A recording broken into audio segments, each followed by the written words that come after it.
So you want to be a winner, but you actually have that winner mentality that is required to be winning over and over and over again. Because here's the thing, even if you don't have a winner mentality, you may still be able to win every once in a while, especially if you're racing in uh, low level races. I don't know where you're racing, obviously. If you're racing in Europe, Italy, for example, in WSK, CIK, those are the highest series in the world. Obviously, if you're racing local in your club races, you may still find some competition, but it's not going to be anywhere near what you find at international level. So if you're racing there, even if you don't have that clear winner mentality, you may still be all right.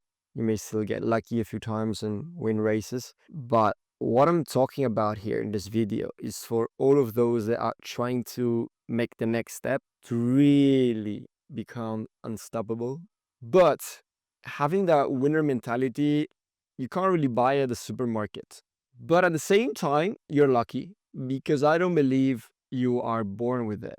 I think it's something that grows inside of you and it can be nurtured. So there's always in sports the dilemma between nature versus nurture. So talent versus aptitude. So discipline and hard work. So there's always this nature versus nurture clash. And I'm much more towards the nurture side. So you create your talent. You're not just born with it. And in racing, I believe that, okay, we're talking about the technique, the driving technique, that's very important. But if we're talking about the actual winner mentality, it is something that has to grow deep inside of you.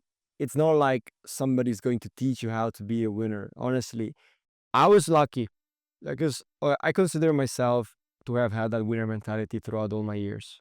And when I started to be in cars, in single seaters, and I was perhaps, I didn't have the budget. Fortunately, our family couldn't really afford like the top teams in F3 and F2. Not really in F3. Like in F3, I drove for top teams. I can't complain.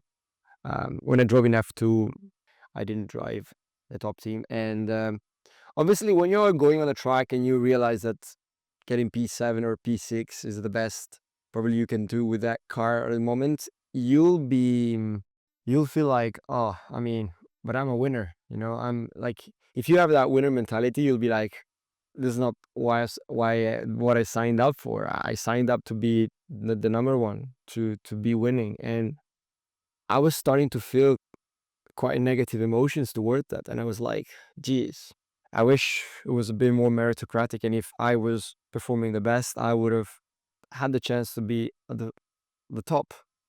But unfortunately, yeah, okay. I don't want to digress, but the point being is that I was lucky because, as I said, I consider myself to have had the winner mentality throughout all my years. And to be honest, it grew up a lot after I transitioned from mini to juniors. And I really felt very, very strong, very confident, almost as I felt unstoppable. So I'm just giving you my experience. I'm not here to brag or something. But what I notice is that I was so lucky. In hindsight, I think about it. I'm so lucky to have had a brother, Leonardo, my brother. He's 2 years younger than me. And I was so lucky because when we grew up together, I was always having competition with him. So when we were 3, 4, 5, 6, 7 years old, all the way up to 12, we were basically doing lots of games together, like playing soccer, playing, on the beach, we're playing like tennis and stuff like that. We were doing a bunch of sports together, or even like, cards and anything that required competition. And I grew a sense of necessity to win, a desire to win, just to earn the love of my parents. Like, I know this is something quite it's quite unrelated to my initial desire like my initial aim for this video, but I'm just telling you, like, I was lucky to have had this situation where I was like, okay, I am 2 years older than my brother, so if he wins, I feel I felt so bad. So if he wins, oh my god, then it means he's twice as good as me. That's what I was going through my head, because he's 2 years younger than me. He can't beat me at anything. And if I won, I was just even, because like if I won something and I bragged to my parents, just to like, I don't know, to earn the respect or the love. I don't know. It's just like we know we're human beings, and sometimes we do things that just for like just to be receiving the appreciation of other people. But yeah, that was me when I was a kid. And so when I was winning, it was just like I had to win, and still I wasn't going to be anything special because I was supposed to win. I was the older, like I was the elder, and so I was supposed to be winning. If I lost, so if I would win, my joy would be from 1 to 10, 2, 3, almost 0.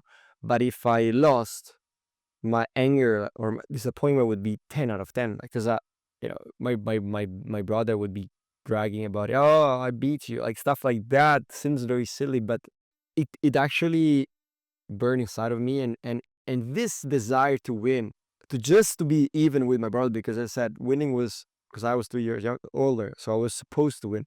So having this desire to win, just to prove people that I was good, I was worthy of respect. I mean, like when I mean people, I was like my parents.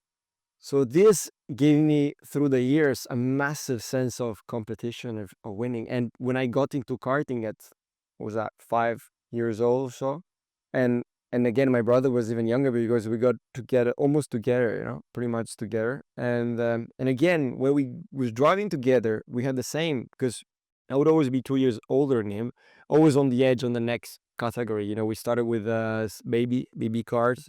It's like 60 babies, like one level below mini. We would race together, and like I had to be the fastest. Like I had to be winning over him.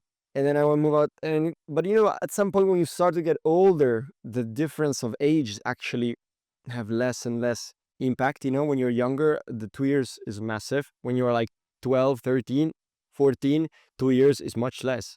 But it's still obviously is a benefit, an experience benefit. So I went through all this, but like this desire to win really shaped me. And now even when I play cards with my girlfriend, I just can't give up on winning. And if I lose, I'm so moody. If I win, I mean, all right. But if I lose, I'm so freaking moody. And I think this mentality is something that you need to be, yeah, to emerge from the field on the racetrack. And I'm not saying you all need to have like the experience that I have. Obviously, everyone has got different experiences with related to winning, but you need to have some sort of winning desire like that.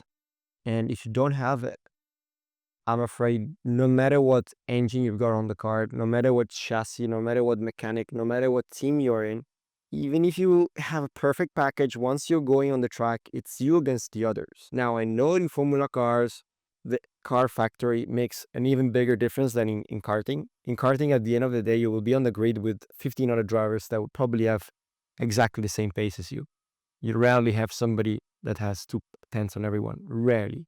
So if you're one against those 15, you have to really prove that you are the best. You have to go and grab the win. Nothing is given to you. In cars, if you are in the top team, in Formula 3, let's say it's 3 drivers. In Formula 2, it's 2 drivers per team.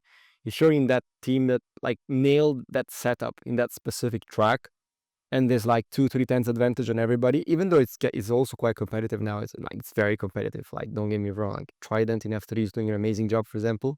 In F2, I haven't really been following too much who's performing well. But yeah, if you have a team that has 2-3 tenths advantage on the other teams, then you know that even if you do something quite bad, you'll probably be the worst of your team, and you'll probably be third or something like that. Obviously, don't quote me for that. I'm just saying that in cars, you may have more of a car advantage rather than in karting. There's going to be much less of a kart advantage. I'll promise you. You still obviously find some real packages in the OK categories. I noticed that in juniors just very, very even the playing field. But in OK and seniors, there's quite a bit difference. But again, the top 10 probably have the same, very, very similar package. But in cars, it's obviously. But I don't want to digress. The point being is that when you're on the track and you're against 15 drivers like that, 20 drivers like that. They have pretty much the same packages. Yeah, they may have TM, one has Ayami, one has a like a OTK chassis, one has a Car Republic, you know. Yeah, you may be on different cards, but at the end of the day, the performance will be pretty similar, as I say, in those top 15 drivers, you know. And when that happens, you can be even a quick driver. You can have a quick package, but then if you don't have that winning instinct that very few drivers have, and as I said, it's not like they were born with it. I think that you really nurture it. And to be honest, it's not like it's just down to the kid, because honestly, I think you have to be privileged to have had a situation, maybe your family, like your parents, have put you in a situation that you have grown the desire of winning in a tremendous way. Could be that they put you in sports, any kind of sports. Like I was so privileged that my mom, she put me into any kind of sports she thought, until obviously I found racing. But even when I was racing, she still put me in different sports. She put me in tennis. She put me in judo. I don't know if you know, it's like that martial arts. It's like karate. Skiing. I did alpine skiing. I think I was like 12. I loved it. I really loved it. And I did competitions. I really loved it. Then I was playing soccer. I was playing soccer full time until I was 14. 14. And I was actually getting decent results. Um, yeah. And I was at the front. How do you call it? The striker, the one, yeah, the just going for the goals, etc. And I think I did something else other than those. I did a bit of swimming, but okay, competition wise, I think the tennis bit, the skiing bit, and the soccer bit, and judo, you know, that was a contact sport. I think I was able to extract some of these lessons and some of the benefits from these sports, and put them into racing, because as I said, I was overlapping quite a few sports at the same time. I was overlapping soccer and racing from the age of 6 till the age of 14, 13, 14, or whatever it was. So for a long time. And I had to give up a lot of matches, but it was really good because it gave me good training for like physical training. And I don't know. I just believe that was a good training for me.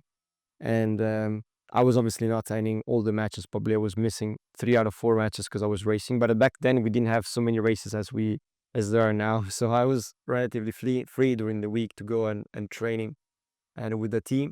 But then I was also overlapping tennis a bit and skiing in the winter. I was overlapping, but that was just in the winter.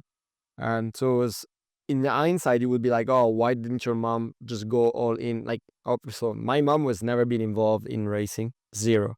She probably came a couple of times to my racetrack, especially in single seaters, but just like as a fan, she got zero involvement in that. Even though nowadays I see this has changed quite a bit.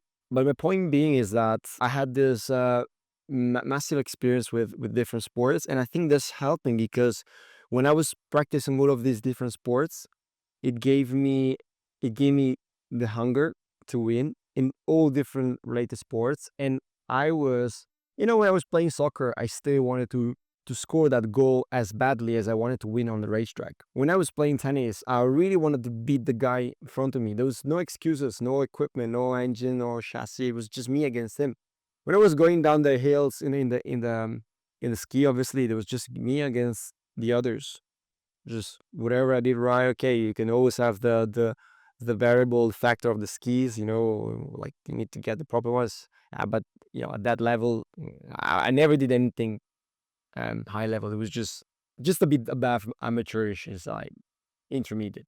But yeah, I think I grew a tremendous desire of winning. And if a parent is watching this, if your son or your daughter is into racing, I encourage you to obviously double down on driving. So track time is very important, testing, racing, etc. But I also encourage you to give him some other sports.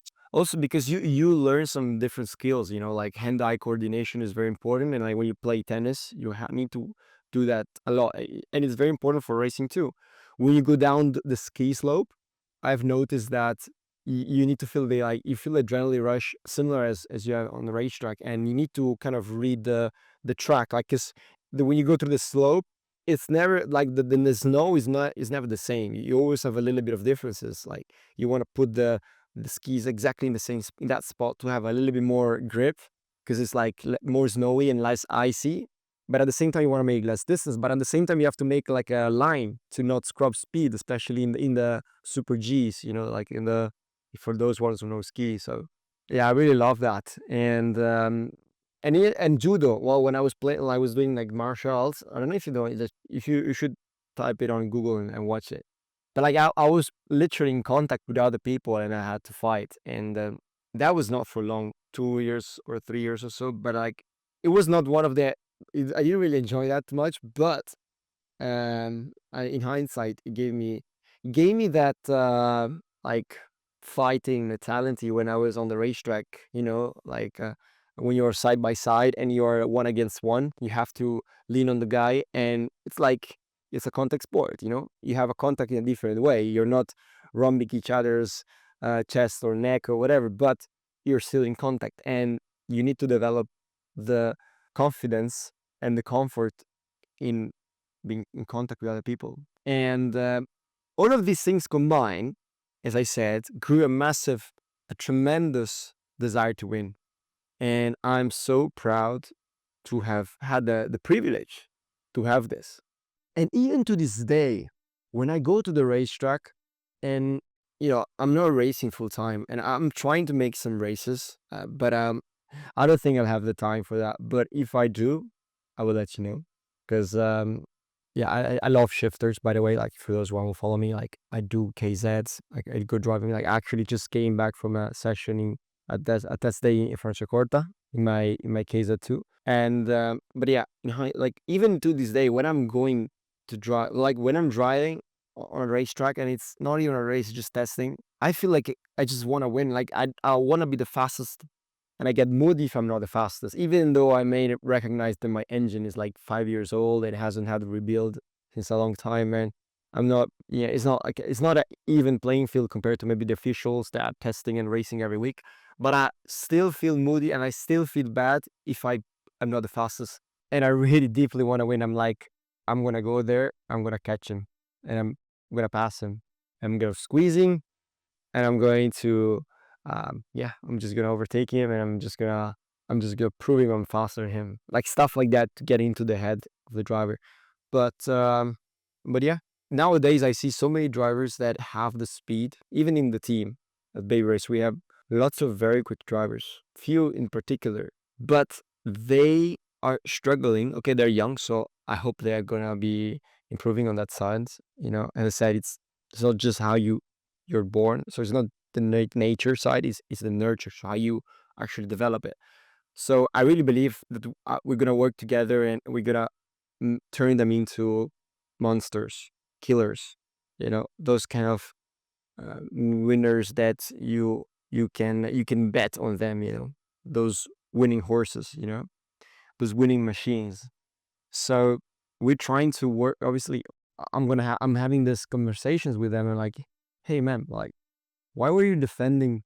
Let's say the guy was P2, the driver's P2, and he was going for P1, and he had it right in front. But instead, like in the last lap, instead of trying to get P1, and the gap was pretty much the same between P1, P2, and P2, P3. So it's like, why didn't you just give it all to win instead of defending from P3? It's like you gave up on the win. The minute you started to defend, you gave up on the win. Why did you give up on the win? If you finish second or third, doesn't matter. Okay, in the championship it does. But in a race, in car, like in 60 mini, okay, championships are important, but nobody really cares about that.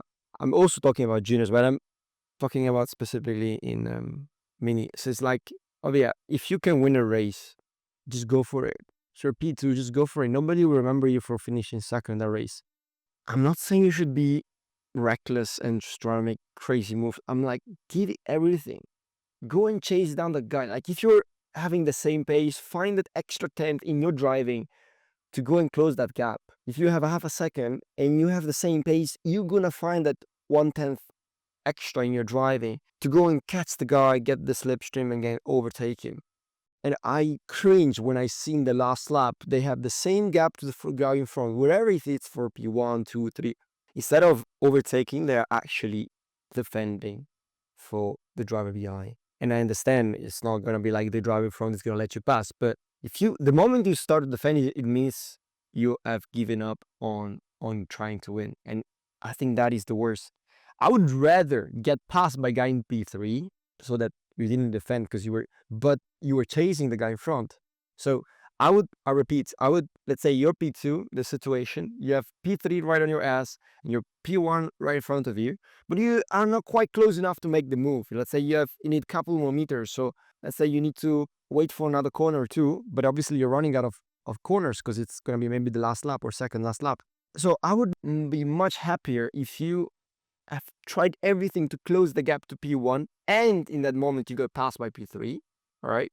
Then if you start to defend from P2 at the beginning of the lap and you end up P2, so you end up in a higher spot than they would have done if you had tried to go for P1. It's a totally different mindset, and you need to develop that winning mindset. And as I said, you have to start doing it early. And as I said, maybe not everyone will be able to develop it. And I understand that out of a grid of 36 drivers in the final, not all of them will have a winner mindset. Few of them are going to be there just to finish in the top 10. But you don't want to be that guy. You want to be the guy that, even if you don't have the experience, even if you are like the first year in the category and you need experience, you still have to go for the best results you can. Obviously, don't be like, oh, I need to get top 20 or I just need to finish a couple of positions ahead.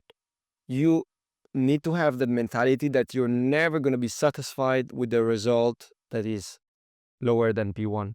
And as I said, I understand the competition is really high, but you need to have that. And I'm talking to those guys who want to make that extra step. I really believe this, and I wish all my drivers had this.